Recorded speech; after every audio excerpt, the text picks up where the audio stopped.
Purihin po ang Panginoon. Ah, nung ah, nakaraang linggo, tinalakay natin yung first na series natin about the Book of Psalms.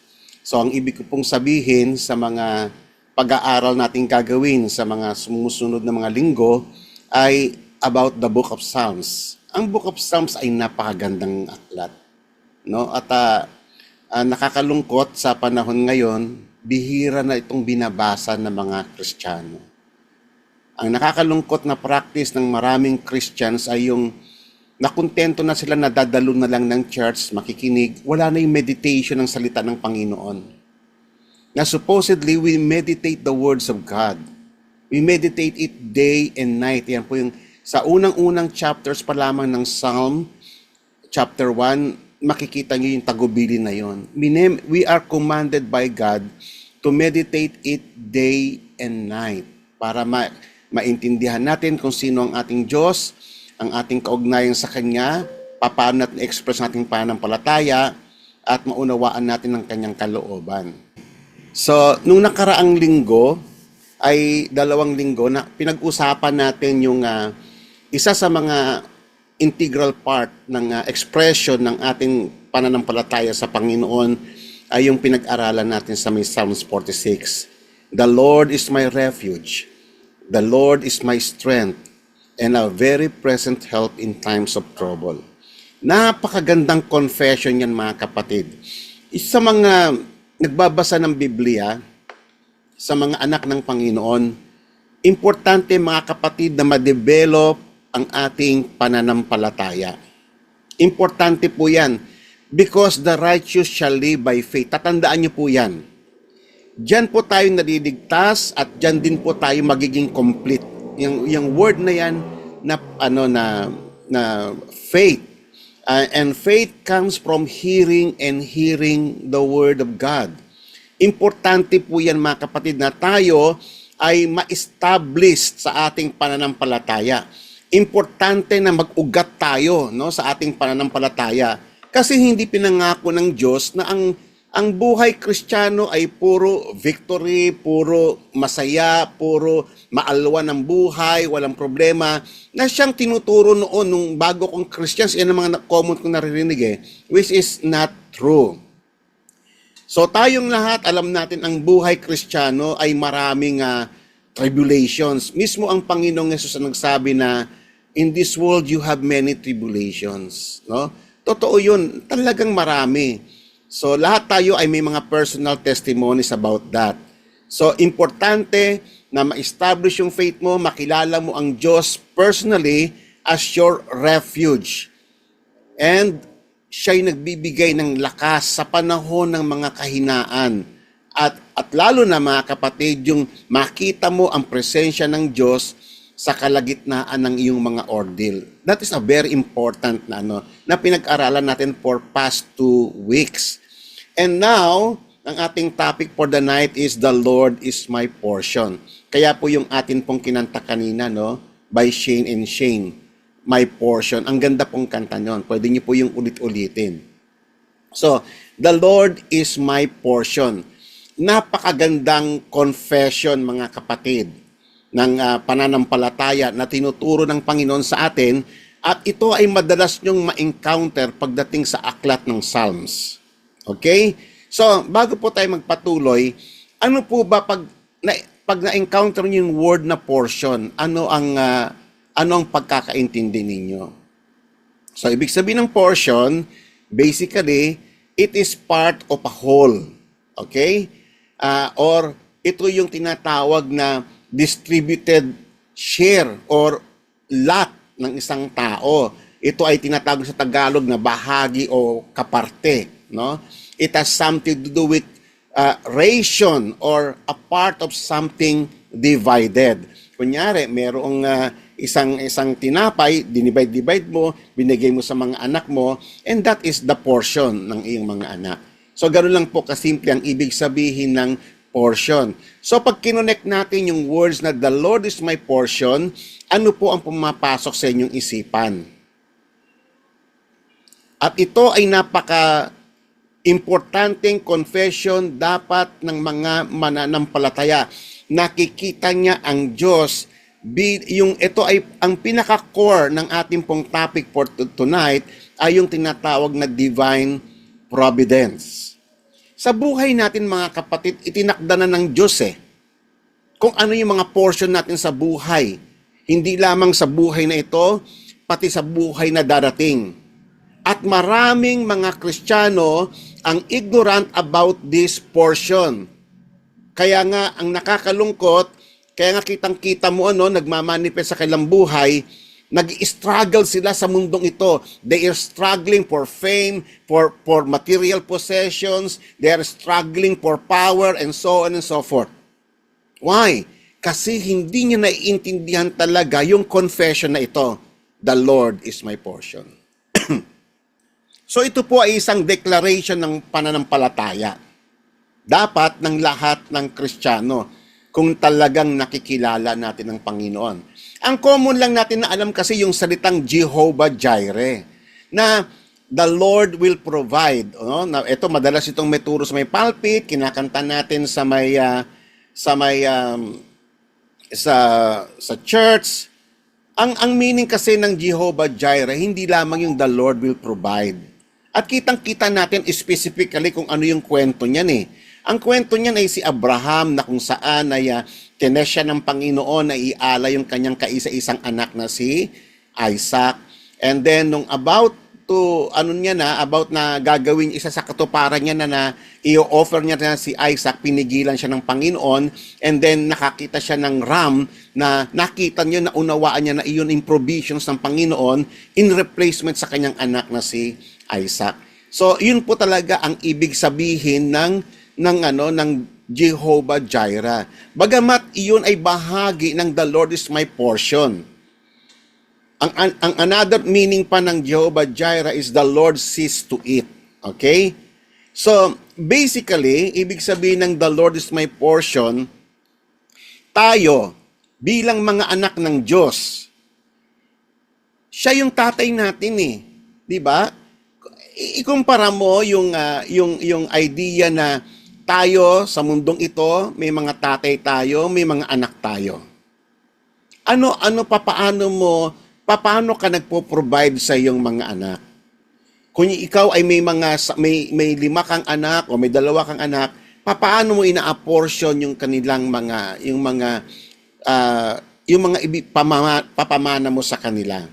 Okay? Kasi basic yan basic yan sa Panginoon, basic yan sa ancient Israel, basic yan kahit sa lupalop ng daigdig, na yung magulang, kung siya ay meron siyang ari-arian, ay i-divide niya ito sa kanyang mga anak.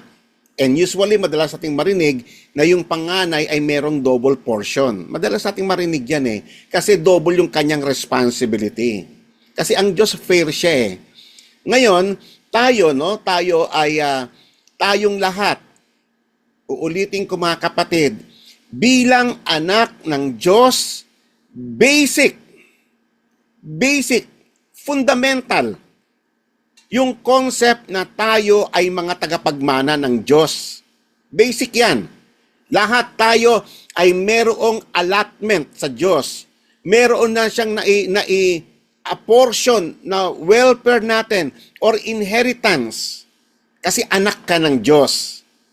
Kung talagang anak ka ng Panginoon, ay dapat nauunawaan mo to kasi basic ito sa pananampalatayang Kristiyano.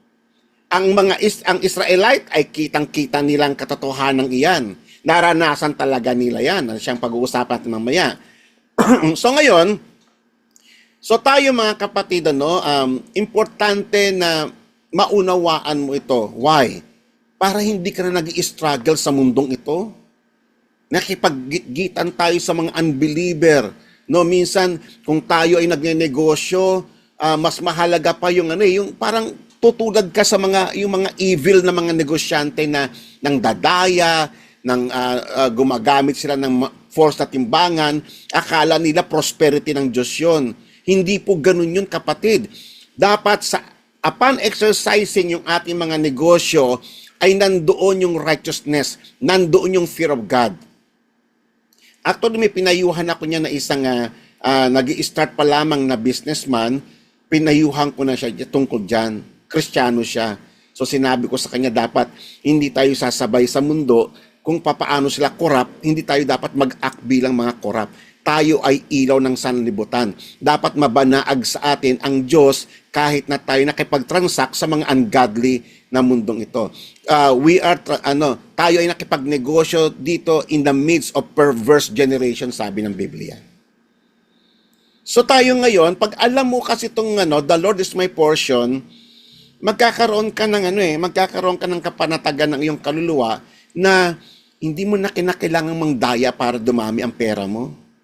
Hindi mo kinakailangang loko ng mga tao. Kasi may portion ka na sa Diyos eh. Darating at darating talaga sa iyo yan.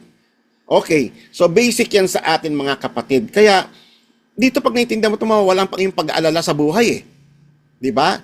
Marami tayong needs sa buhay na ito.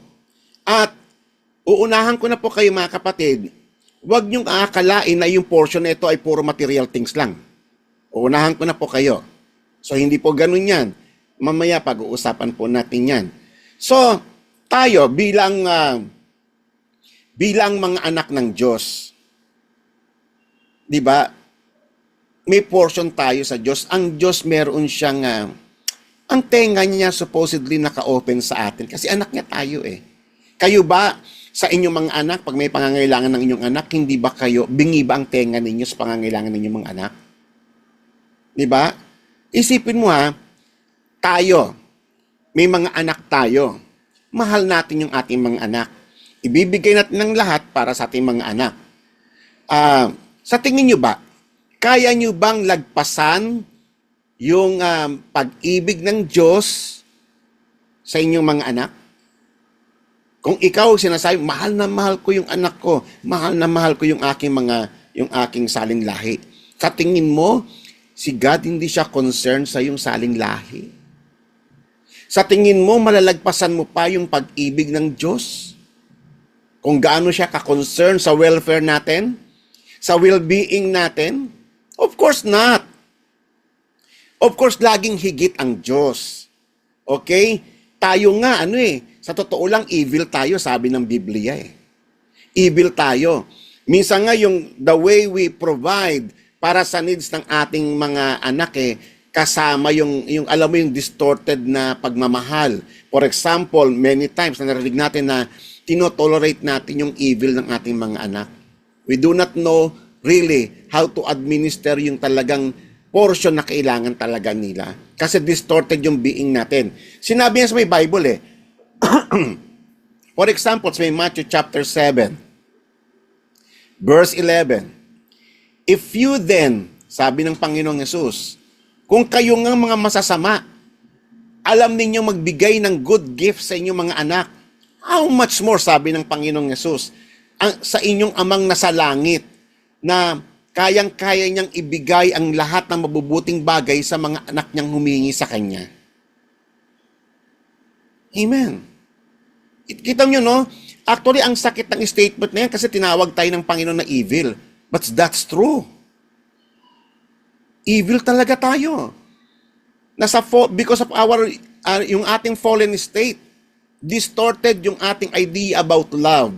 Distorted yung ating idea what is yung mga virtues. Yung ating mga inaakalang goodness ay infected by sin. Kaya tama lang yung sinabi ng Panginoon. If you then, being evil, know how to give good gifts to your children, how much more your Father who is in heaven give what is good to those who ask Him. How much more, sa Luke 11 verse 13, will your Father, your Heavenly Father, give the Holy Spirit to those who ask Him. So ibig sabihin we cannot surpass God's boundless grace, yung kanyang pag-ibig. Hindi natin kayang lagpasan yung generosity ng Panginoon. Tayo, kahit anong pagsusumikap natin, bahagi lang, kakarampot lang ang kaya natin ibigay sa anak natin. Kahit na sabi mong mayaman kami, pamamana ka sa anak mo, bahagi lang yun. Pero si God, yung inilaan niya para sa atin ay dakilang bagay. It is beyond sa human kanyang ability to comprehend. Okay? So, kaya nga mga kapatid, no, ang isa pang mali sa atin, no, na yung ating pinoprovide sa ating mga anak is purely material things lang. And Bennett, sa totoo lang, marami mga magulang, hindi nila alam ibigay yung talagang kailangan ng kanilang mga anak, which is the spiritual things. Ngayon, pag-usapan muna natin ng sa Old Testament, papaano si God pinamanahan niya ang kanyang bayang Israel in the Old Testament. Kitang-kita natin yan, nung inilabas niya ang kanyang bayan doon sa may land of Egypt, sa pamamagitan ni Moses, ay pinangakuan sila na dadalhin sila sa a land flowing with milk and honey. At ito sa maikling salita tinatawag natin the Promised Land. Kita ninyo yung description ng Promised Land, Ito po yung Canaan Yung nakikita niyo yung mapa diyan. Yan yung Israel ngayon. Ang pangalan ng Israel noon ay Canaan nung panahon nila Joshua. Ang nakatira diyan ay mga masasamang tao, yung mga Hittites, Jebusites, Amorites, Perizzites, and so on and so forth. So ngayon, iyan yung ibinigay ng Diyos sa kanila na portion. So, yung land na yan ay talagang bago nila makamtan yan, they have to fight. Kailangan yan ang pananampalataya bago nila ma-obtain yan kasi iyan ay imposible nilang magapi by their own strength. Impossible. Mga mighty nations yan Pero because of the declaration of the Lord na iyang lupa na yan ay ang ibibigay niya sa kanya, nagbigay ang Diyos ng tagumpay kasama ang tagumpay. Pero ang pinaka-bottom line ay yung pananampalataya nila sa Diyos. Amen? So, ganun po ang Diyos. Bawat isang tribe, ang Israel ay binubuo ng 12 tribes. Bawat isang tribe ay merong portion of the land, which is their inheritance. Isipin nyo, a land flowing with milk and honey. Nung nag-canvas nga sila dyan, nung in-spyan nila yung land na yan, grabe, napakayaman talaga. Napakasagana ng lupa. Talaga namang hitik na hitik, pati yung mga hindi mahirap taniman. Talagang totoo yung sabi ng Panginoon, sagana, pati ang tubig, hindi siya yung parang tulad ng disyerto. So yan yung portion na binigay ng Panginoon, best land na ibinigay ng Panginoon sa kanila bilang pamana niya sa kanila. At dinivide yan sa 12 tribes. Napansin nyo, dito sa east, yung Manase, meron siyang portion sa east, meron siyang portion sa west. And then sa may baba, yung si Gad, yan yung land ng Jordan Yung East Manase, Syria yan ngayon So, yung Gad na yan ay Jordan yan, At itong Beser at ito na mga sa may baba, binigay kay Reuben. Okay, tapos din dito sa may west, si Asher sa north, si Zebulun, si Naphtali, and then si Issachar. And then sa may south ay yung si Ephraim, Dan, Benjamin, Judah, and Simeon.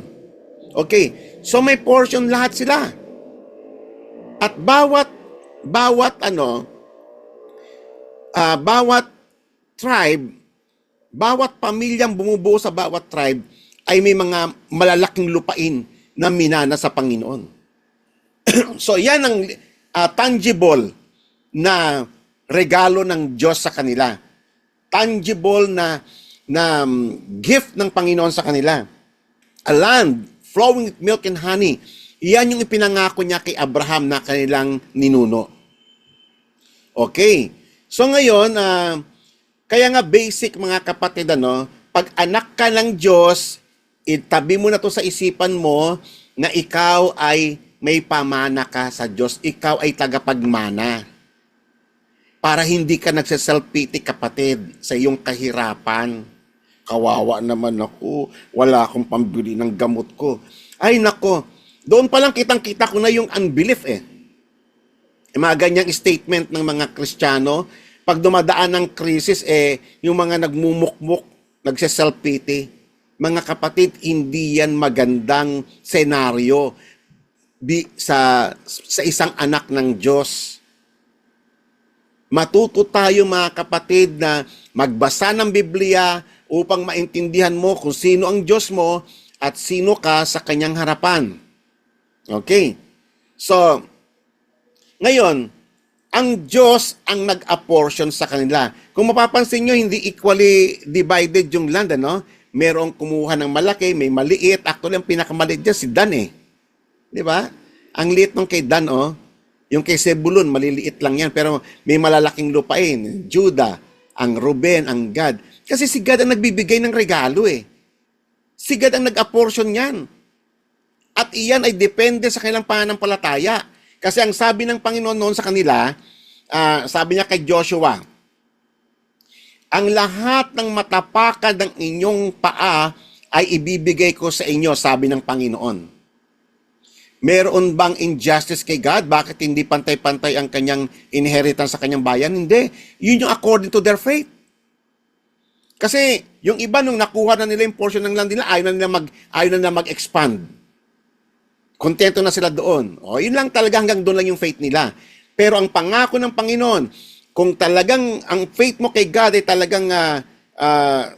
talagang very solid, tulad nila Joshua, nila Caleb, ay talaga namang bibigyan ka ng, papakita sa'yo ng Panginoon papaano yung reward ng mga mananampalataya sa Kanya. So it is according to the measure of their faith, ang distribution ng land. At mapapansin nyo pa mga kapatid, ang isang interesting dito, out of 12 tribes, merong isang tribe na hindi binigyan ng portion. Sino yon? Yung Levites, si Levi. Siya yung tumayo kasing priest. Sila Moses, sila Aaron, yung kanyang mga saling lahi, wala silang portion of the land. Why? Kasi ang sabi ng Panginoon, ako mismo ang portion ninyo. So, kaya yung si Joseph, isa sa mga original na patriarch, ay wala rin dyan si Joseph, pero dalawang anak niya ang may double portion, no? Si Ephraim at saka si Manasseh. Anak ni Joseph sa Egypt eh. So, kung tutuusin niyang lahat ng parte na yan, yan yung parte ni Joseph. Malaki yung na-receive niya. Kasi reward yan ng Panginoon sa kanya. So, wala yung pangalan ni Joseph dahil napunta sa kanyang dalawang anak. Si Levi wala kasi napunta yun sa isang anak ni Joseph. So, 12 lahat yung partition ng land. Ngayon, yan ay makikita nyo yung sinabi ng Panginoon sa Deuteronomy chapter 10 verse 9. Therefore, Levi does not have a portion or inheritance with his brothers. The Lord is his inheritance. At makikita mo rin yan sa Deuteronomy 18 verse 2. The Lord is their inheritance as he promised them. Kaya nga, yung mga ikapo naman, yung ikapo ng bayang Israel, outside Levi, magbibigay sila ng ikapo sa mga Levites. At ang mga Levites naman, gagamitin nila yon sa administration ng temple. Gagamitin nila yung, at of course, meron silang mga portion doon. At binigyan din naman sila ng mga tribe na yan, ng mga land, na kung saan, yun yung ginamit na cities of refuge. Yung mga cities of refuge na yon, yun yung mga lupa, maliit na bahagi ng lupa, na ibinigay ng Diyos para sa mga Levites as cities of refuge. Doon nililitis yung mga nakapatay ng hindi sinasadya. Okay, pinag-aralan natin yan nung nakaraan.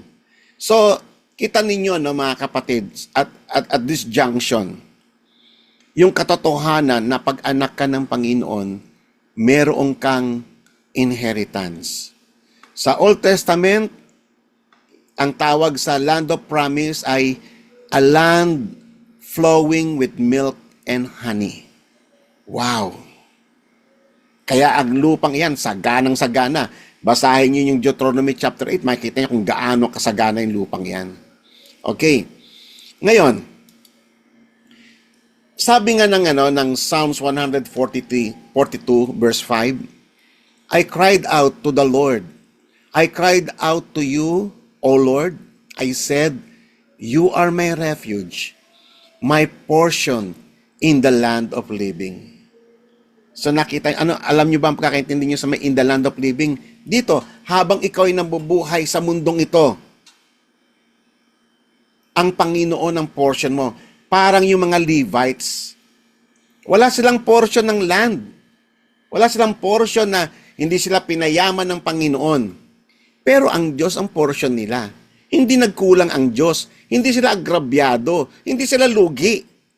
Actually, they have the best portion kasi si God yun. Okay? So nakita nyo, no? Kaya nga, to say the Lord is my portion is to declare that God is your ultimate inheritance. Your most valuable possession or treasure. Si God ang treasure mo. Siya yung pinakamahalagang possession mo sa balat ng lupa na hindi kayang tumbasan ng anumang kayamanan sa balat ng lupa. Hindi siya kayang tumbasan ng anumang perlas, ginto, o ano pa mang mga mamahaling mga bato.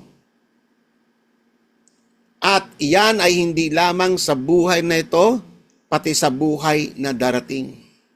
Si God ang ating inheritance.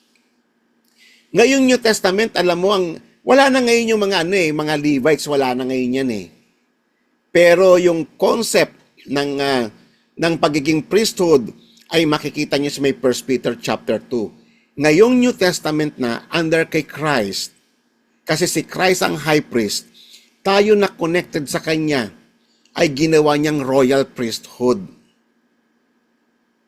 Ganun din exactly yung idea sa Old Testament. Tayo ay kabilang na sa tribe of Levi. Tayo ngayon ay kasama na sa royal priesthood at ang Panginoon ang high priest.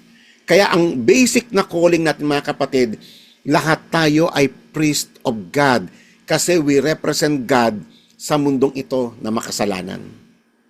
Ang trabaho natin ay ituro ang salita ng Diyos sa mundong ito na makasalanan.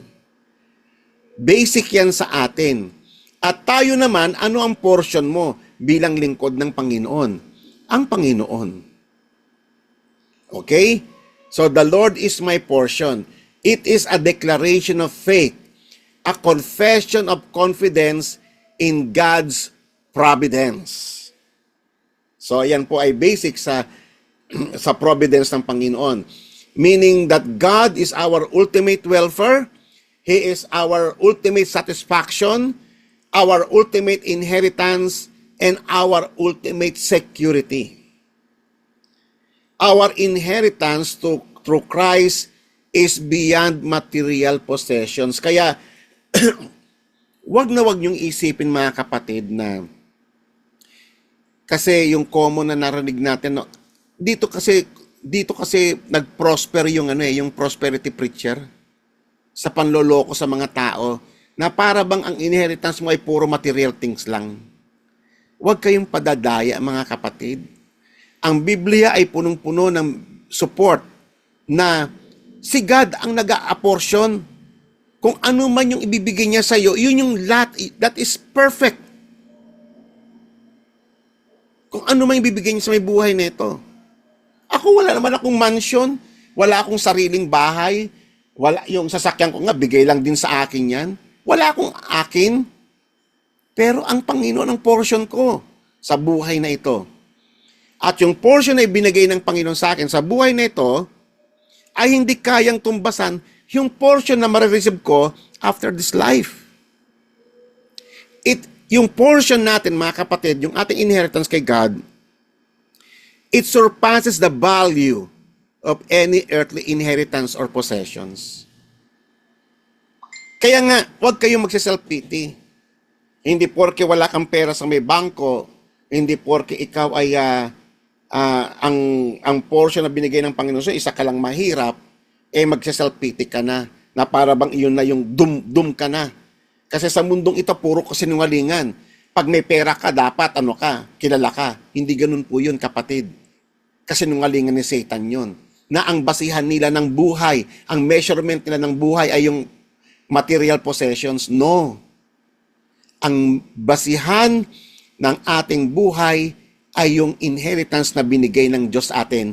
Mayaman ka man o mahirap ka sa balat ng lupa. Malakas ka man o mahina ka man sa balat ng lupa. May sakit ka man o may karamdaman ka man. Kasi ang buhay ay hindi mine-measure sa mga bagay na makamundo, kundi ayon sa katotohanan kung sino ang Diyos sa atin. Okay? So those who understand this truth ay magkakaroon ng peace sa kanyang puso. Dahil madidevelop yung kanyang trust and reliance sa Diyos kaysa sa mga material possessions ng mundong ito na lumilipas. Okay, so nasa Psalms 142 pa lang tayo. Let's proceed to another verse. Ang gaganda po ng mga verses na ito. Ito, ang ganda ng verse na to, grabe. Sabi rito, the Lord is the portion of my inheritance. My cup. You support my lot. So nakita mo, no? Kung ano man yung lot na ibinigay ng Diyos sa'yo, protected iyon ng kapangyarihan ng Diyos. Yes, mamaya makita niyo sa may Bible. It was written in the New Testament. You support my lot. Ibig sabihin, talagang guarded dyan ng kapangyarihan ng Diyos. Walang makakaagaw niyan sa'yo. Not even Satan. Kasi ang Diyos ang iyong inheritance. The lines have fallen to me in a pleasant places. Wow! No, ibig sabihin kung ilalagay mo yan sa literal sense, para bang binigyan ka ng Panginoon ng isang talagang napakataba at napakasaganang lupain. Di ba? Indeed, my inheritance is beautiful to me. Isipin niyo mga kapatid, hindi nagkamali ang Diyos nung ibinigay niya yung inheritance na dinisay niya para sa'yo. Whether it is good in your sight or whether it is bad in your sight.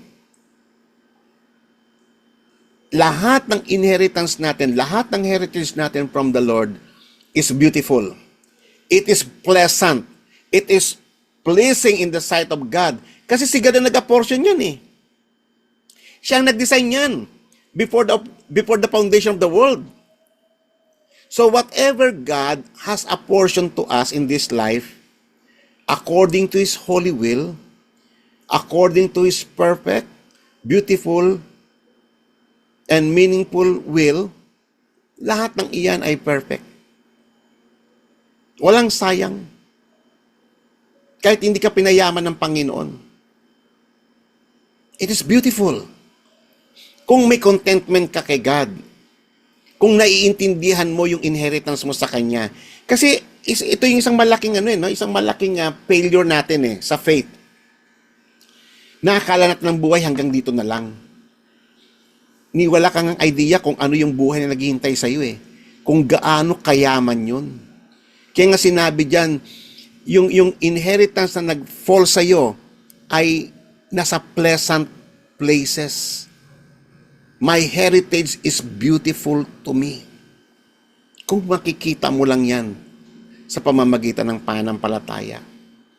So whatever God has apportioned to us in this life, according to His holy will, is perfect, number 1. Number 2, it is beautiful. It is meaningful, pangatlo. Yes. Yes. Totoo po yan. Kaya nga, pag nakilala mo ang Diyos, magkakaroon ka ng kasapatan Sasabihin mo, life is beautiful kahit mahirap ka lang, kahit wala kang pera, kahit may sakit ka, may karamdaman ka. Yes. Life is beautiful. Life is meaningful pag nakilala mo ang Diyos. Kung gaano kayaman ang biyaya niya sa atin. Whether it seems good or bad in your sight, And we are called to be content and be satisfied in it. Amen? Uulitin ko, we are called to be content. Ang contentment ay isa sa mga importanteng virtue ng isang Kristiyano. Sinabi yan ni Apostle Paul contentment is great gain. Yung may makain ka lang, may mainom ka lang, makontento ka na. Life is beautiful kahit wala kang possessions. Mali lang yung naintindihan mo noon. Yun ay dictation ng kasinungalingan ni Satan. Na pag may pera ka saka maligaya. Wrong. Kahit na yung cellphone mo yung 3310 pa lang yung noong unang panahon, mapalad ka. Amen? Kahit na gulay lang kinakain mo araw-araw, mapalad ka. Huwag ka mag-self-pity. Kasi anak ka ng Diyos. Tagapagmana ka ng Diyos. Amen. So, kaya nga dapat nating maintindihan ito. Ito yung magbibigay sa atin ng satisfaction ng ating kaluluwa and everlasting contentment. Kasi yung understanding na si God as our Heavenly Father ay meron siyang inilaan para sa akin at iyon ay secured for all eternity. Amen. Sabi nga ng Romans, tayong lahat ay ginawa niya tayong tagapagmana. Romans chapter 8 verse 17. And if children, heirs also, tagapagmana ka. Pag anak ka ng Diyos, automatically ikaw ay tagapagmana niya. Heirs of God and fellow heirs with Christ. Sa totoo lang, si Christ talaga ang true heir ng lahat ng bagay sa mundong ito. Binigay ito ng Diyos kay Jesus. Basahin niyo ang Psalms chapter 2. Pero sa habag ng Diyos, tayong makasalanan na nakonek sa Kanya, ginawa niya tayong co-heirs with Christ, na siyang totoong heir of all things.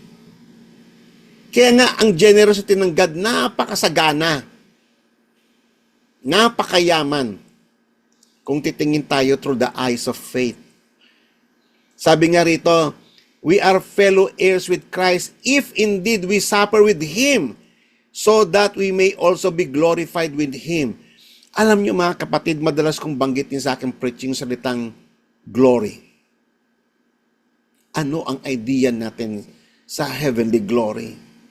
Tayo bilang isang earthly na being, ang buong orientation natin sa may buhay nito is earthly glory. Anong alam natin sa heavenly glory na yun yung ultimate inheritance natin kay Christ? Wala tayong ka-idea doon. Ano yung splendor nun? Ano yung richness nun? Gaano kakayaman yung mga katotohanan iyon? Amen?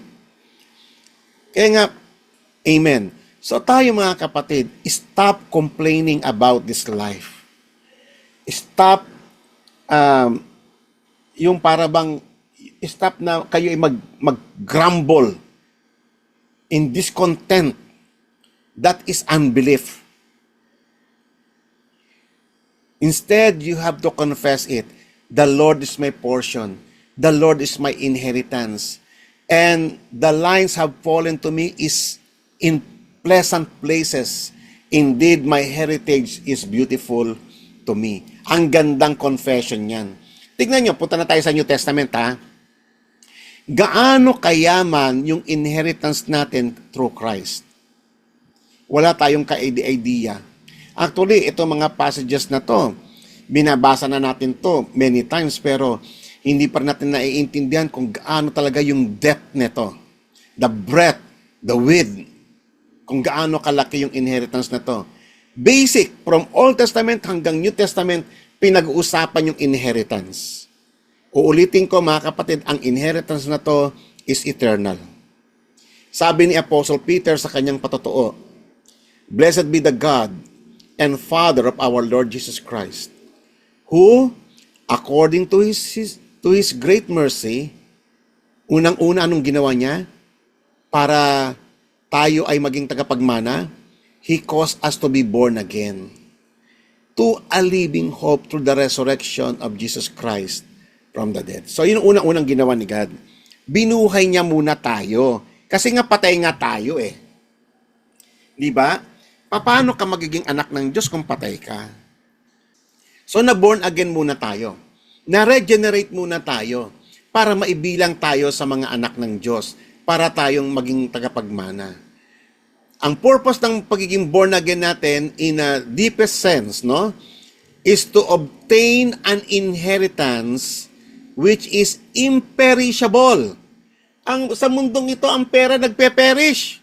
Sa mundong ito, may magnanakaw. Kailangan pag may pera ka, gumawa ka ng kahadiyero. Kailangan, lagyan mo maraming bakal lang yung mga pintuan, yung mga bintana. Kailangan meron kang, may mga padlock ka sa door, damihan mo kasi ang daming magnanakaw. Maraming masamang loob. Kinakailangan pa magpakabit ng CCTV. Kasi may magnanakaw. Bukod pa doon, pag nasunog, sunog na rin lahat ng tinabi mong pera. Kahit may kahadiyero ka pa. Minsan, pag maganggaan pa yung kahadiyero na bili mo, pati kahadiyero mo, bibit-bitin ng magnanakaw. Nakita niyo mga kapatid? Pero yung inheritance natin, walang makakapagnakaw nun. It is imperishable. Undefiled. Sa mundong ito, defiled yung inheritance eh. Kaya wag niyong ikumpara kapatid. Yung present inheritance sa mundong ito at yung inheritance na kakamtan natin sa eternity. It is beyond comparison. Imperishable, undefiled, will not fade away. Reserved in heaven for you. Naghihintay yan sa'yo kapatid. Kasi anak ka ng Diyos. Kaya stop complaining. Stop murmuring. Stop grumbling. It is reserved in heaven for you. And protected by the power of God. Through faith sa pamamagitan ng pananampalataya. For us a salvation ready to be revealed in the last time. Amen? So, kaya nga, kung makikita mo no, yung kingdom of God, ipinakita yan doon sa may Revelation, ano yung kingdom of God. Sa mundong ito, tingnan mo, ang kingdom of, ang pinag-agawan, minsan manood ka ng mga movie, mga ancient movie, mga kingdom, magpapatayan yung mga heirs para sila ay maging lumuklok sa trono. Siya ay maging makapangyarihan, siya ay maging mayaman. Defiled ang inheritance sa mundo. Samantalang sa Panginoon, ang kingdom ng Diyos na mamanahin natin ay pinakita doon sa, basahin nyo yung Revelation 20:21, makita nyo yung kingdom of God which is the heavenly paradise. Puro ginto, a city of gold. Actually, symbolism yun eh. A city of gold. Lahat doon ng structures is gold. Ang kalsada is gold. Yun ang city of God. Okay? That is the kingdom of God. Yun yung pamamana sa akin. Tapos yung mga bato doon is precious stones. Ordinary lang yun doon. Ipinakita yun ng Panginoon. Para makita mo, at least magkaroon ka ng kaunting graphic imagination sa puso mo, kaya isinulat yun ng Panginoon, bagamat yun ay symbolic, para magkaroon ka ng graphic idea na kung gaano kayaman yung mamanahin natin sa Panginoon. Amen. Okay? Basahin nyo yan, assignment nyo mamaya. Revelation 20:21. Makita nyo kung gaano kayaman. No? In a very symbolic way, pinakita kung gaano kayaman yung kingdom of God na siyang inihanda ng Diyos para sa atin. Amen. So ngayon, sa Ephesians naman, si Apostle Paul, ang ganda ng pagkakalatag niya ng mga sentences dito sa Ephesians chapter 1. Pambungad niya pa lang ito Ephesians chapter 1 pa lang ito. Grabe yung loaded na loaded yung kung gaano kayaman. Kaya nga, ako nga pag minemeditate ko ito, nalulula pa rin ako magpahanggang ngayon eh. Kasi grabe yung statement dito na Apostle Paul, para maintindihan mo lamang, ma-encourage tayo na tumingin ka wag sa mga earthly possessions, kung hindi sa eternal inheritance. Sabi rito ni Apostle Paul, chapter 1, verse 3-6, Blessed be the God and Father of our Lord Jesus Christ, who has blessed us with every spiritual blessings in the heavenly places in Christ. Anong idea mo dyan, kapatid? Can you compare that sa mga material possessions sa mundong ito? Yung mga bagay na kayang ibigay ng mundong ito? Wala. Hindi mo kayang ikumpara yan. Pinagpala tayo ng Diyos in every side. He blessed us bountifully with every spiritual blessings na inisip ng Diyos na makakabuti para sa atin. Siya'y nag-apportion nito para sa atin before the foundation of the world. Just as He chose us in Him before the foundation of the world. Wow! That we should be holy and blameless before Him. In love, tignan niyo yung mga wordings niya, He predestined us. Nakatalaga na yan, noon pa hindi ka pa pinapanganak, kapatid. Kaya kung inaakala mo ikaw yung tumanggap sa Panginoon, nagkakamali ka. Hindi ka pa nga pinapanganak, tinanggap ka na ng Panginoon eh. Isinama ka na niya sa may programa niya eh. Ibinilang ka niya na magiging anak niya eh.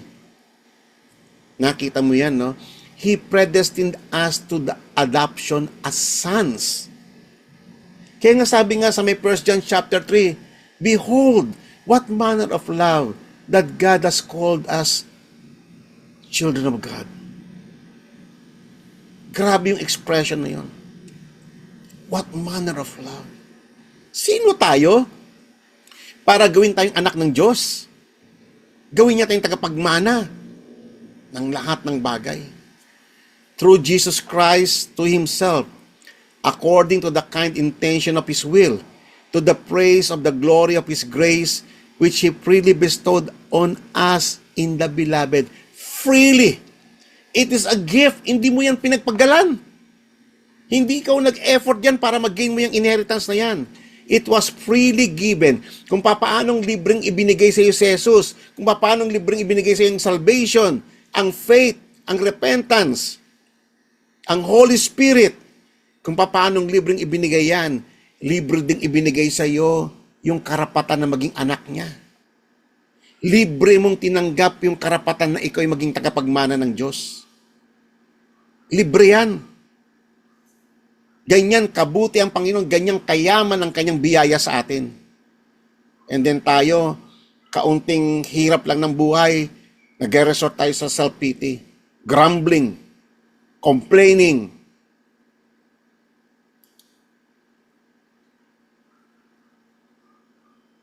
In verse 7, in Him we also have redemption through His blood, the forgiveness of our trespasses. So, yan yung mga pinamana ng Diyos sa atin, ha?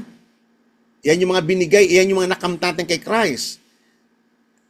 Isa lang po yung forgiveness ng ating mga kasalanan. Isa lamang po dyan yung issue ng atonement. According to the riches of His grace, which He lavished on us.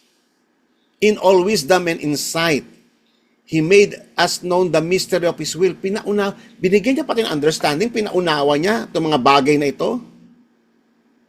Amen? Sino tayo para maintindihan natin yung mga pinag-uusapan ngayon? Ang mga tao sa mundo, kahit matatalino, hindi na maintindihan ito. Sa kanila, it is foolishness. Pero sa atin, it is a treasure. Sino nagbigay sa atin ng pangunawa? It is the Holy Spirit. According to His kind intention, which He purposed in Him, with a view to an administration suitable to the fullness of time, that is the summing up of all things in Christ, things in heaven and things on earth. Okay.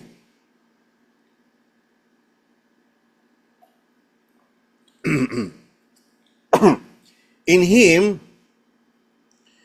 also we have obtained an inheritance, having been predestined according to His purpose, who work all things after the counsel of His will.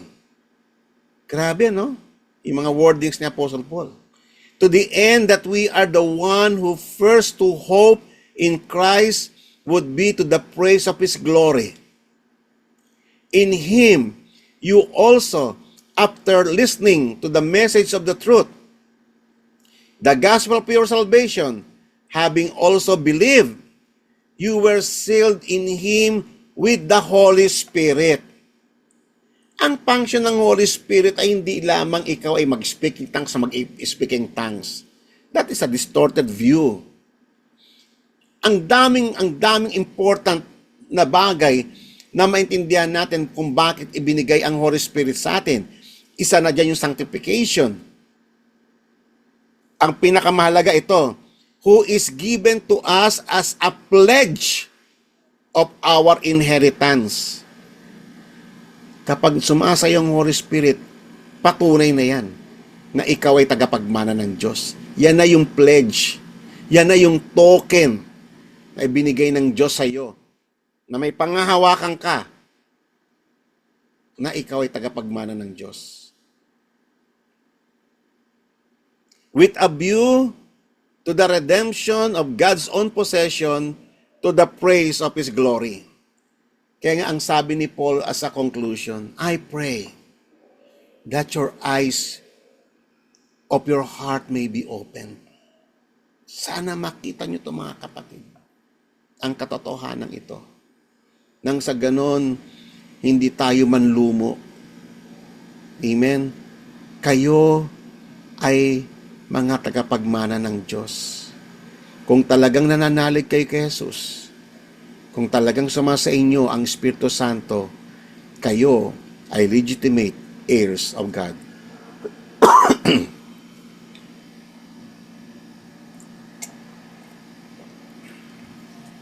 So that you will know what is the hope of His calling and what are the riches of the glory of His inheritance in the saints.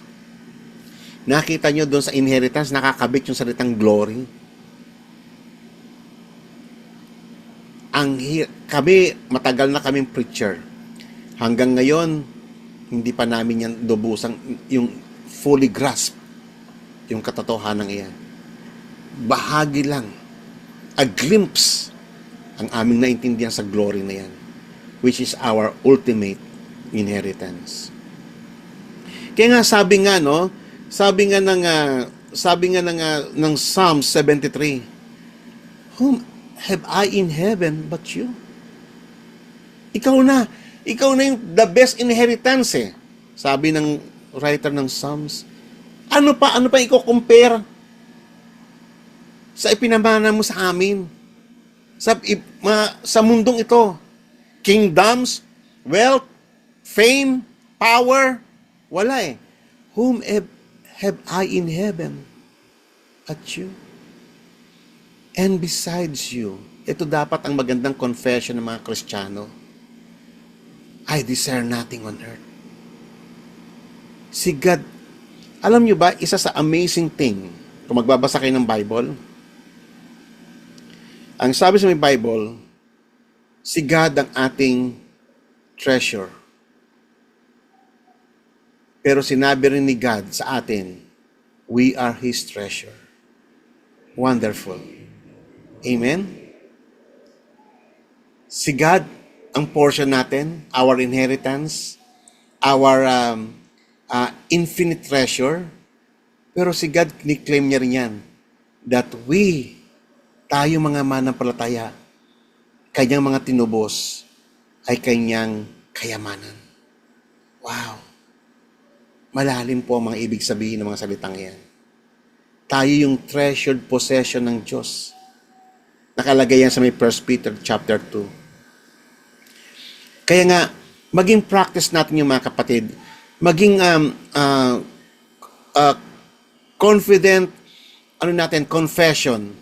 Lord, whom have I in heaven but you? And besides you, I desire nothing on earth. Sabi nga sa kinanta natin kanina, no?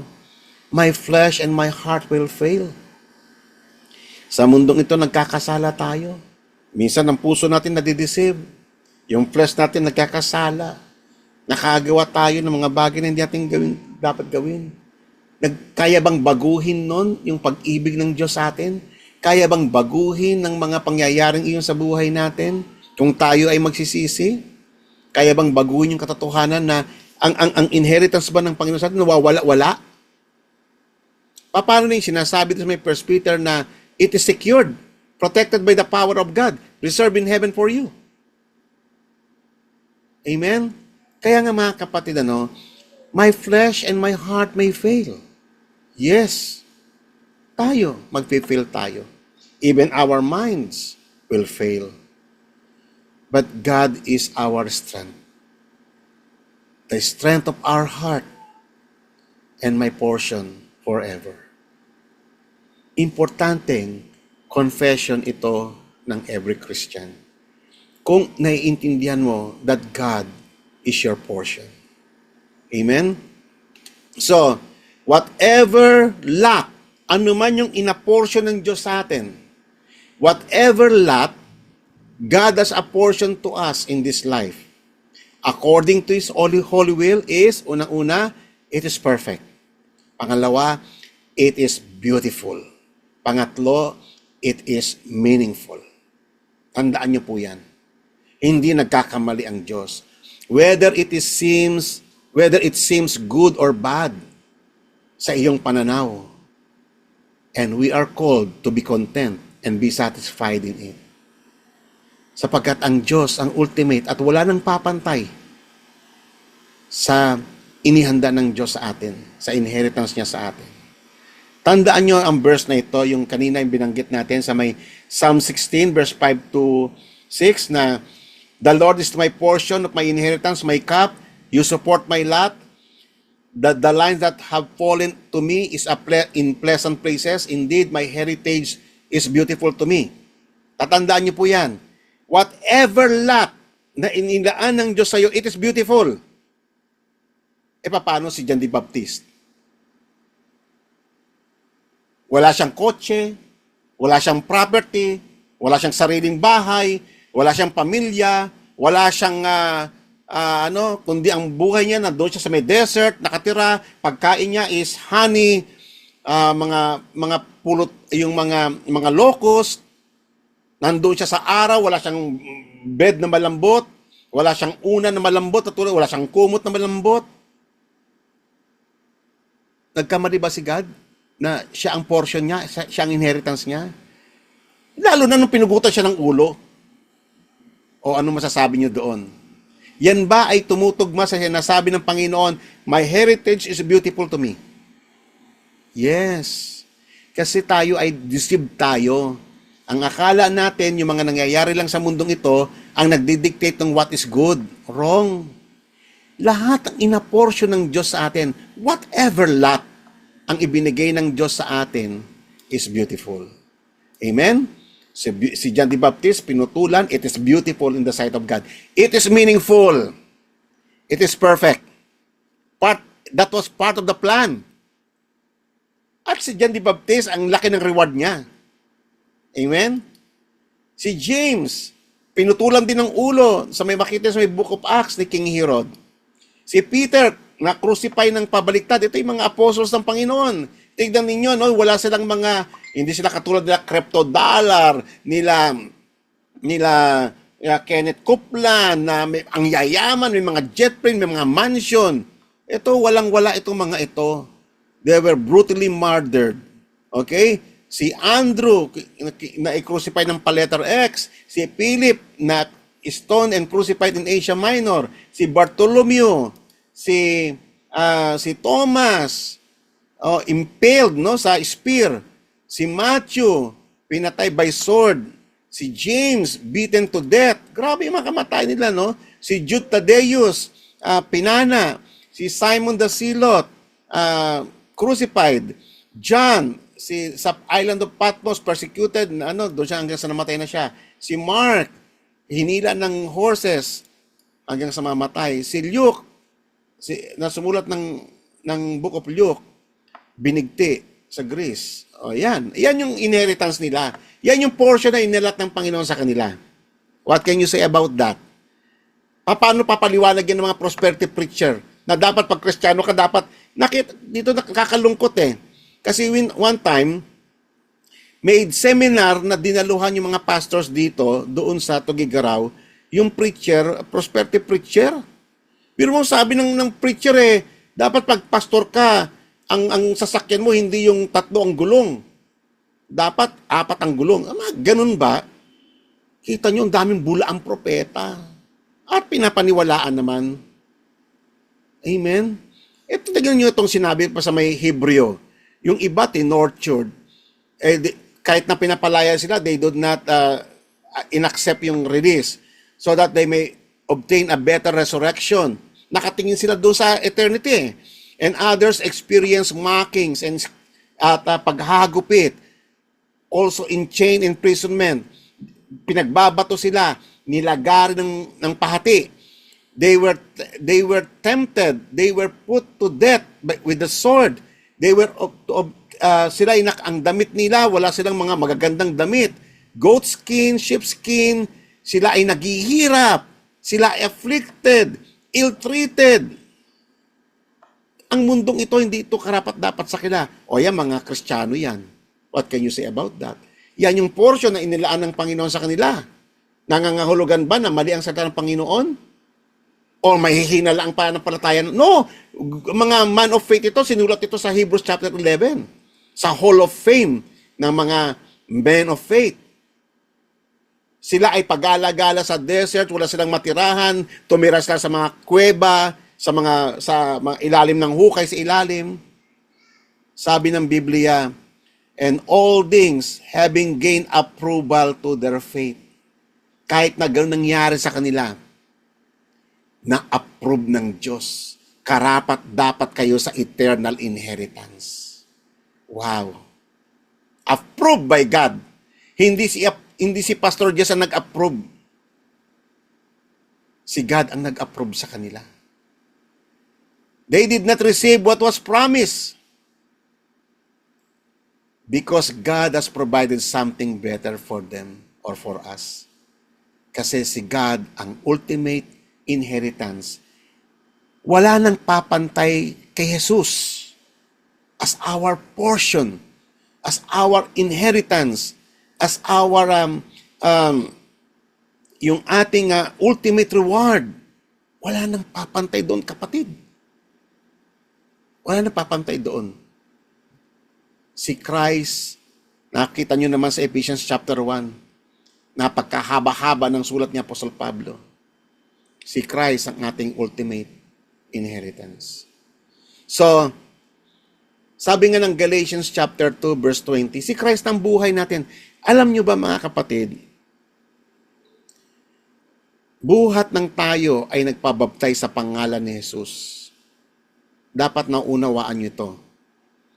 Tayo ay patay na sa dating tayo. Dapat ang buhay na kung ano man meron tayo, itong resurrected life na ito, dapat ay si Jesus na ang nabubuhay sa atin. Iyan talaga ang Christianity. Hindi yung ikaw yung nabubuhay para sa iyong sarili. Ikaw pa rin nabubuhay sa sarili mong interest. That is entirely wrong. Yung mga materialistic na Kristiyano, that is entirely perverted. Tignan ninyo define dito what is Christianity. Galatians 2:20. I have been crucified with Christ. It is no longer I who live. Patay na yun eh. Patay na yung dating Jess. Patay na yung dating Joy. Patay na yung dating Sister Iya. Patay na kayong lahat. Patay na kayo. Nung kayo nakipag-isa kay Jesus. Nilibing na yung dating kayo. Ngayon, yung bagong buhay natin, ito na yung resurrected life eh. Ito na yung born-again life. Regenerated life. Ito ngayong buhay na ito, Christ lives in me and you. Yan na yan. Ang buhay na natin ngayon ay si Kristo na. Wala ka ng claims sa buhay na ito kung hindi si Christ na lang. Siya na ang buhay mo, siya na ang treasure mo, siya na ang portion mo. Sa buhay na ito, in the land of the living, He is my portion forevermore and in the age to come. And the life which I now live in the flesh, kung meron pa man akong buhay ngayon, katulad ako ngayon, may hininga pa ako. I live by faith in the Son of God, who loved me and gave up Himself up for me. This is Christianity. Patay ka na, yung luma mong pagkatao, yung self-centered mong pagkatao, dapat patay na yan. Sabi nga ni Apostol Pablo, ituring nyo ng patay yan, sapagkat tayo nabubuhay na para kay Kristo. At sinuportahan yan pa ng another passage ni Apostle Paul sa Romans chapter 14. For not one of us lives for himself, and not one dies for himself also. If we live, Kung nabubuhay man tayo, nabubuhay tayo para sa Panginoon. If we die, lugi ba? No. We die for the Lord. Lahat ng iyan may meaning. Kunin man ako ng Panginoon ng maikling buhay ko, thank you, Lord. Kasi hindi na ako nabubuhay para sa sarili ko. Ang Panginoon na. At ako, kung ako'y mamamatay man, para na ako sa Panginoon. Therefore, whether we live or die, we are the Lord's. Tagumpay na ang Panginoong Yesus. Ngayon pa bang nag-resurrect na siya? Ngayon bang nasa Kanya na ang lahat ng paghahari? Lahat ng bagay? At kabahagi tayo doon? Tagapagmana tayo? Co-heirs tayo with Christ? Kayon pa ba? Na nagtagumpay ng Panginoong Yesus? For to this end, Christ died and lived again, that He might be the Lord, both the dead and of the living. So habang tayo nabubuhay ngayon, mga kapatid, nabubuhay na tayo kay Jesus. Nabubuhay tayo na si Jesus ang Panginoon. Amen? Meron akong introduce sa inyong kanta. Actually, ito po ay a very old song. Kung alam ninyong kantang ito, It Is Well With My Soul. This is very old song. No? Na ito ay kinompose ni Horatio Spafford noong 1873. Sabi ng lyrics, mamaya kakantay na, ipi-play natin ito mamaya after the message. When peace, sabi sa may first stanza, like a river, attended my way. So may time sa buhay natin na payapa, pero meron ding time when sorrows like sea billows roll. Parang tidal wave pag dumating yung sorrows. And then ang kanyang final conclusion, whatever my lot, thou hast taught me to say. Ano man yung dinictate mo sa akin, O Lord, ano man yung dinesign mo na para sa akin, it is perfect, O Lord. It is beautiful and it is meaningful. And therefore, Lord, it is well. It is well with my soul. That was a beautiful. Sino po ito si Horatio Spafford? Si Horatio Spafford po ay isa po siyang American lawyer. At isa rin po siyang elder ng Presbyterian Church doon po sa Chicago. Ito po ay successful na lawyer. Mayaman po siya. He is a wealthy lawyer. Ngayon, ito pong kanyang asawa, si Anna Larsen, at sila po ay biniyayaan ng Diyos ng 5 anak. 4 lang po yung na-display ko rito. Kasi namatay ng maaga yung anak niya. Yun yung unang tragedy na dumating sa buhay niya. Yung kanyang anak na kaisa-isang lalaki na si Horatio Gaitner ay namatay sa tinatawag na scarlet fever nung siya ay 4 years old pa lamang nung 1870. So may 4 na anak pa siyang natira. Yan, si Annie, 12 years old, si Maggie, 7, si Bessie, 4, at si Taneta, 18-month-old pa lang noong mga panahong iyan. Ngayon, ang ikalawang tragedy, nung dumating sa buhay niya, ay nagkaroon ng great fire sa Chicago. Ito po ay historical, ito po ay nangyari noong 1871. So, ang Chicago noon talagang sunog na sunog. Grabe. Siyempre, naandyan yung kanyang negosyo, naandyan yung kanyang kabuhayan, lahat ng investment niya, naandyan lahat. Lahat ng iyon, wipe out sa ilang sandali lamang. Then, of course, bagsak ang kabuhayan. Meron mas lang kaunting naipon pa na itabi, yun na lang kailang kabuhayan. So, after ng 2 years na ito, ng event na ito, na nasunog ang lahat, meron silang plano na pumunta ng Europe para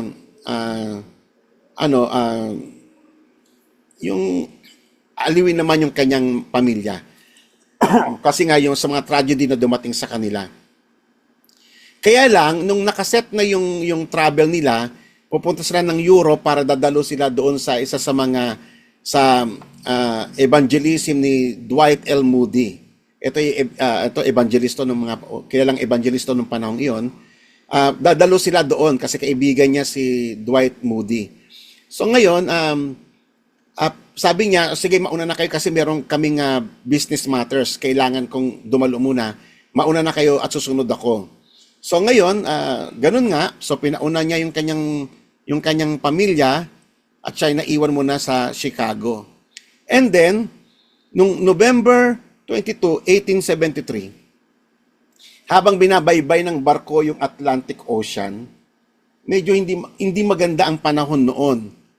At yung kanyang sinasakyan na steamship, yung Ville du Havre, ang pangalan ng ng ship nila, halfway nasa kalagitnaan sila ng Atlantic Ocean, ay siyempre masamang panahon. Kulang pa sa devices ang mga ship noon. Bumangga, may isang barko rin na bumangga sa kanila. At talagang lumubog yung barko na sinasakyan ng kanyang pamilya.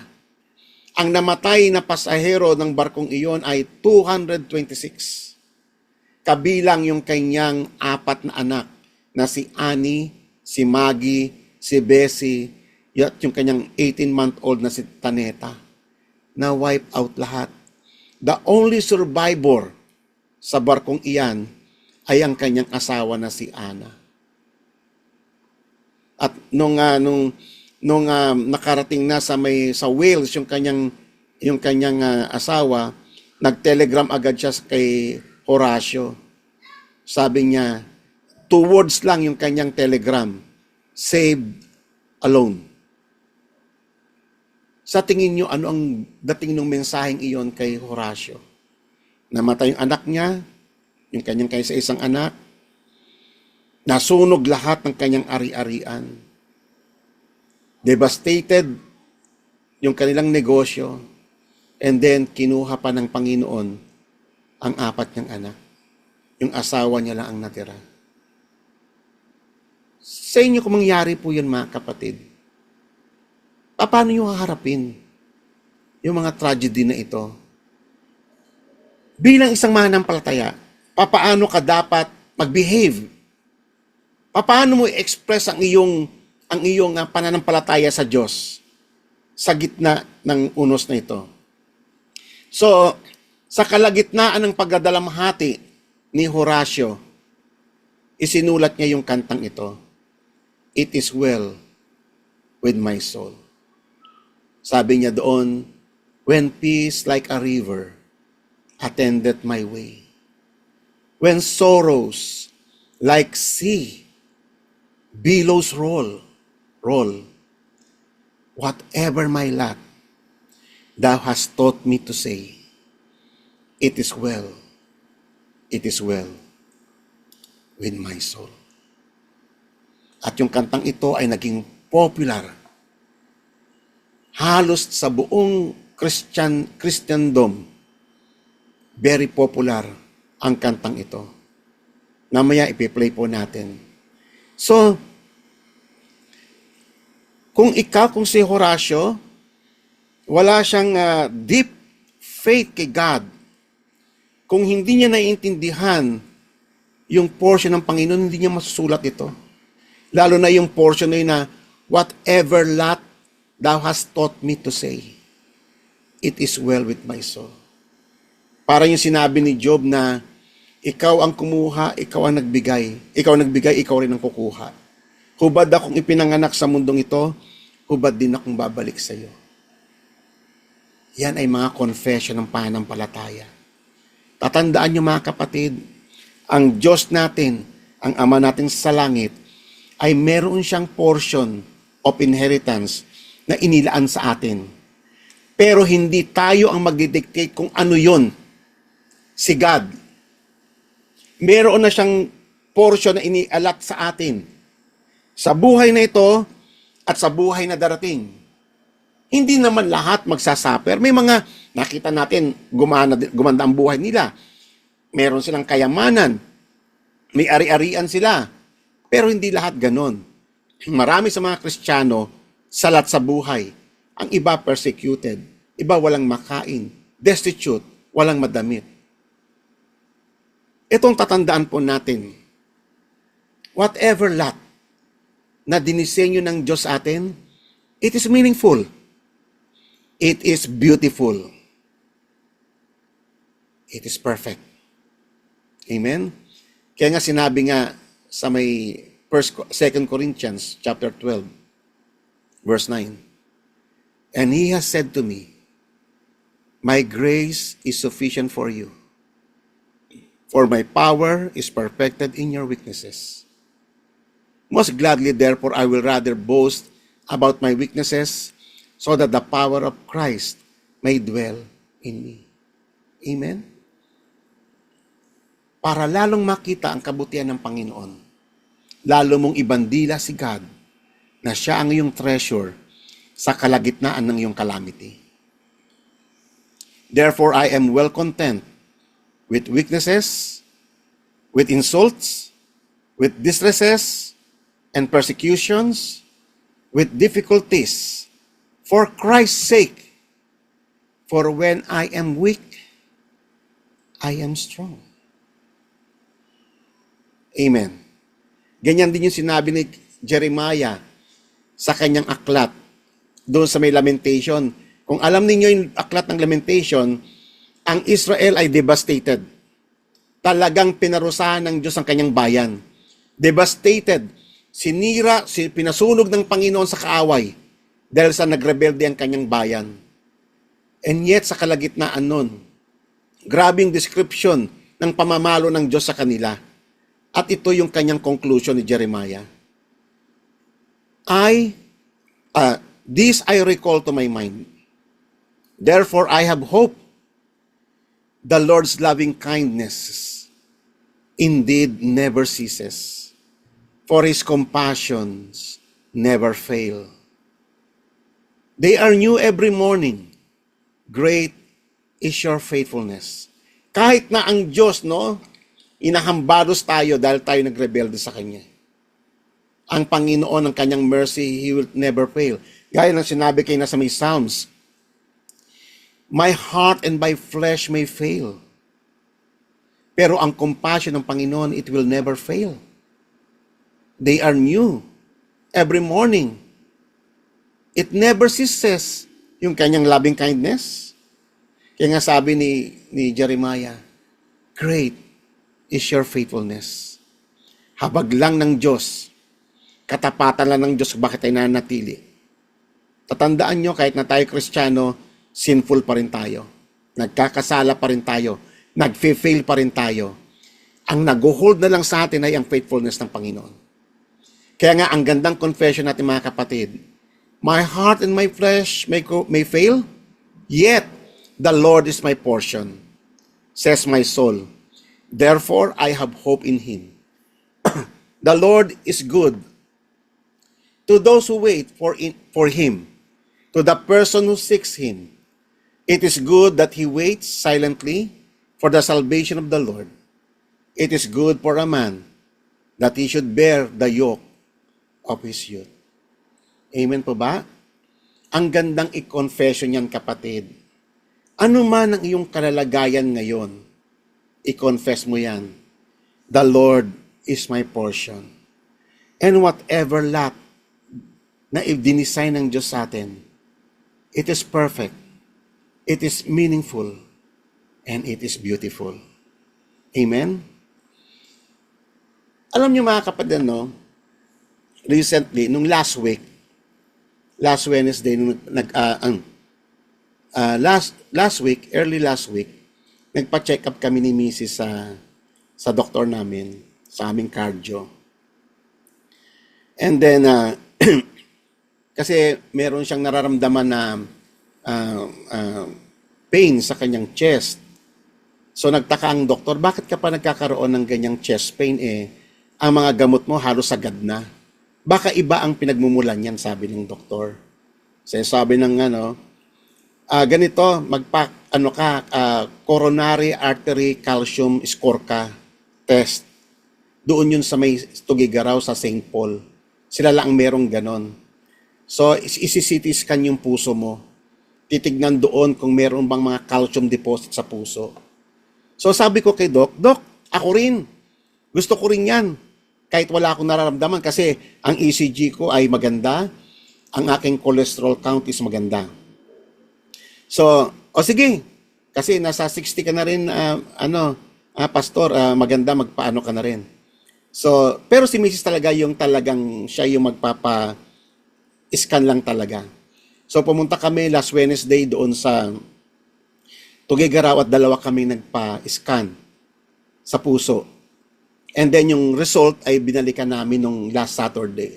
Nung the other Saturday. Hindi kahapon. Binalikan namin nung the other Saturday yung result.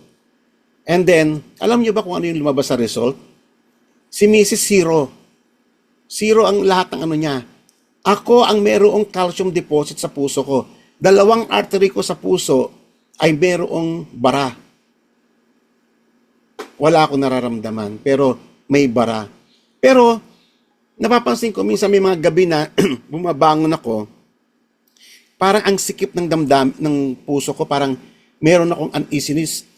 Yung pala, malapot yung dugo ko. Tapos may bara pa sa puso ko, hindi nakakapag-circulate ng maayos yung aking dugo. So ngayon, siguro kung kayo ay makakarinig ng ganong balita, magpapanik na kayo. Actually, in-schedule ako for stress test. Doon mismo ako gagawa ng stress test sa sa Philippine Heart Center sa Manila. Kasi sabi ni doktor, kung sakali may mangyari sa'yo, ay diretso na. Kung ano man yung magiging, kung ikaw ba ay dadaan ka sa stent o yung tinatawag nilang cardiogram ba yun? Angiogram at saka angioplast. So kung dadaan ka doon or bypass, doon malalaman yun kung ano. At least nandun ka na, hindi tulad dito, kung dito ka i-stress test, baka magka-problema, itatravel ka pa sa Manila, mas mahirap yun. So, sa akin, alam mo, wala akong fear sa puso ko. Kahit na nung nadisgrasya ako noon, hindi ako nakaramdam ng fear. Kasi ang laging meditation ng puso ko si God eh. Nakikita ko siya lagi sa lahat ng pagkakataon. So, ang naging principle ko na sa buhay ko ever since, ano man yung lot na binigay ng Diyos sa akin, kunin man niya ang buhay ko sa ganitong edad, wala akong question. I will not complain. Instead, I will praise the Lord. Kasi sa buong buhay ko, ang Diyos naging mabuti eh. Naging mabuti ang Panginoon. Galing ako sa isang masamang buhay. The way I compare myself dati, nung tinawag ako ng Panginoon, para akong isang masamang halaman na tumubo sa mundong ito ng kasamaan. Lumaki ako sa isang pamilya na hindi maganda. Talagang evil yung environment ko. Lumaki akong evil talaga. Ngayon, nakita ko yung salvation ng Diyos.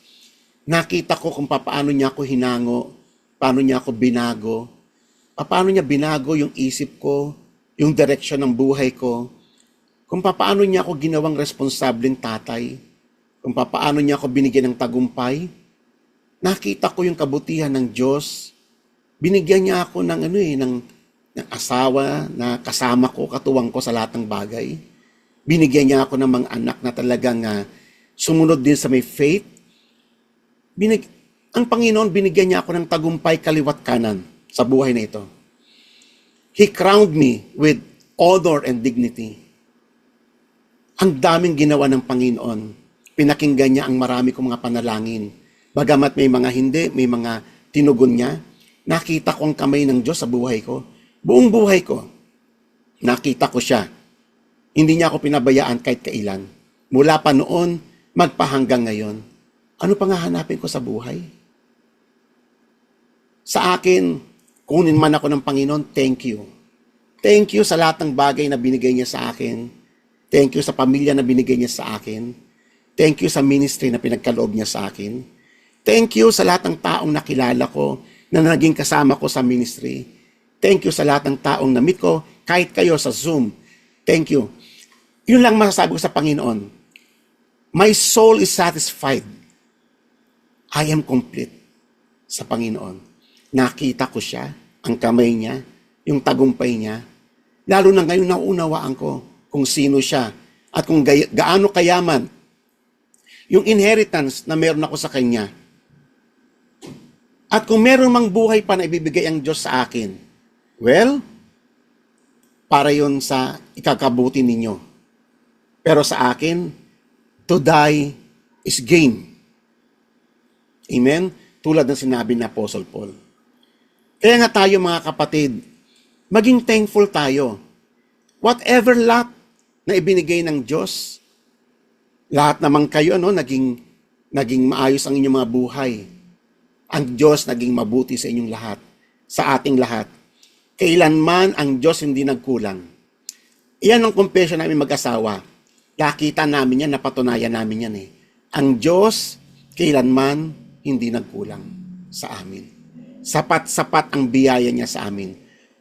Bagamat wala kaming magagarang kotse, wala kaming mga mamahaling mga cellphone, wala kaming mga mamahaling gadget, wala kaming magagandang mga mamahaling mga bahay, wala kaming lahat na yun. Hindi yung binigay ng Diyos sa akin. Hindi niya ako binigyan ng magandang boses, hindi niya ako ginawang tanyag. Pero thank you sa lahat ng ibinigay niya sa akin sa buhay na ito na naging kagamit-gamit para sa kanyang kapurihan. So mga kapatid, nawa, ang maliit na patotoo na ito ay mag-encourage din sa inyong lahat. Do not complain sa buhay. Huwag ninyong i-measure ang buhay sa mga material things. Bagkus ang i-measure nyo ang inyong buhay sa tagumpay ni Kristo. At bilang panghuli, aawit tayo ng isang magandang awitin at ito po'y pinamagatang, It is well with my soul.